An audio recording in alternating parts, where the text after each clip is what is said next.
mes book addicts. Alors aujourd'hui un petit vlog vie d'autrice pour vous expliquer un peu comment ça marche pour publier un roman. Parce qu'effectivement une fois qu'on a écrit le mot fin sur notre manuscrit, il y a plein de choses qui vont se passer avant qu'on puisse le publier et que vous l'ayez enfin entre les mains. Alors je vous explique ça tout de suite.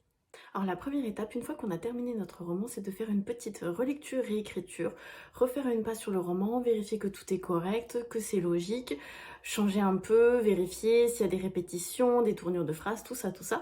Et après, on peut envoyer ça à nos bêta-lecteurs dont on attend les retours avec impatience car c'est super important, c'est les premiers à lire ce qu'on aura écrit. Une fois qu'on a les retours de nos bêta-lecteurs, on va s'occuper de faire une petite reprise du manuscrit en fonction de ce qu'ils nous auront dit, s'il y a des petites choses à changer. Donc on reprend ça et après on peut envoyer en correction. Donc moi j'ai avec ma correctrice qui est géniale et on fait plein d'allers-retours sur le texte, elle me fait tout plein de notes et après j'ai plus qu'à reprendre toutes ces directives, je corrige tout, je lui renvoie, elle fait un dernier décoquillage, ce qui est nécessaire, je vous assure. Une fois qu'on a fait la reprise de correction, le manuscrit est prêt. Donc on va préparer le résumé, les remerciements, les mentions légales, tout ce qui est nécessaire à la publication du roman pour après pouvoir passer à la mise en page. Donc la mise en page, on prépare tout, un document hyper propre avec tous les sauts de page, la pagination, tout ça, c'est un peu chiant à faire, mais bon, c'est indispensable pour que vous ayez un beau roman. Donc on met tout ça en page et en parallèle, on s'occupe de tout ce qui va être graphisme pour faire une belle couverture. Ceux qui ont la chance d'avoir un graphiste, et bah c'est le graphiste qui s'en occupe et sinon, bah c'est pipi. Une fois que le doc est prêt, que tout est beau, qu'on a la couve, qu'on a le roman mis en page, on va pouvoir mettre ça sur les plateformes. Donc, moi je passe exclusivement sur Amazon. Alors je ne vous parlerai pas des autres méthodes, je vous parle juste de ce que je fais moi. Je mets sur Amazon, je remplis tout, je prépare tout et juste avant de valider la publication, je vais commander une épreuve papier.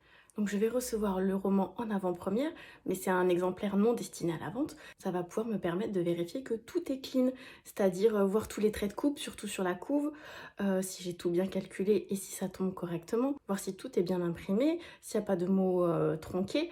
Et moi j'en profite pour faire une dernière relecture. Oui, mon roman je le lis 47 fois. Et donc j'en profite pour faire une dernière relecture et vérifier qu'il ne reste pas des coquilles. Et ça arrive qu'il en reste encore, parce que même si on relit 107 fois, il restera des choses. Et oui, malheureusement. Une fois que tout est ok, que mon épreuve est bonne, que j'ai fait des modifications, soit sur le manuscrit, soit sur la couverture, en fonction de ce que j'aurais vu dans l'épreuve papier, je vais enfin pouvoir cliquer sur valider, publier. Et là, vous allez enfin pouvoir le commander. Mais c'est pas trop génial ça? Et bien évidemment, je vous épargne tout ce qui est communication, marketing, publicité. C'est un gros taf et on fait ça en parallèle de tout, de toute l'étape de publication. Mais bon, on fait ça aussi toute l'année, donc voilà. Si ça vous intéresse, je vous en parlerai aussi de tout ce qu'il y a à faire pour que vous puissiez voir qu'on existe. Je vous parle bien évidemment ici de ma propre expérience, je suis en auto-édition, je passe par Amazon exclusivement pour l'instant, donc ça ne reflètera pas forcément toutes les étapes de tous les auteurs, mais voilà, c'est juste pour vous donner un petit tour d'horizon de tout ce qui se passe dans les coulisses. A très bientôt pour un nouveau Vie ma vie d'autrice. Ciao ciao!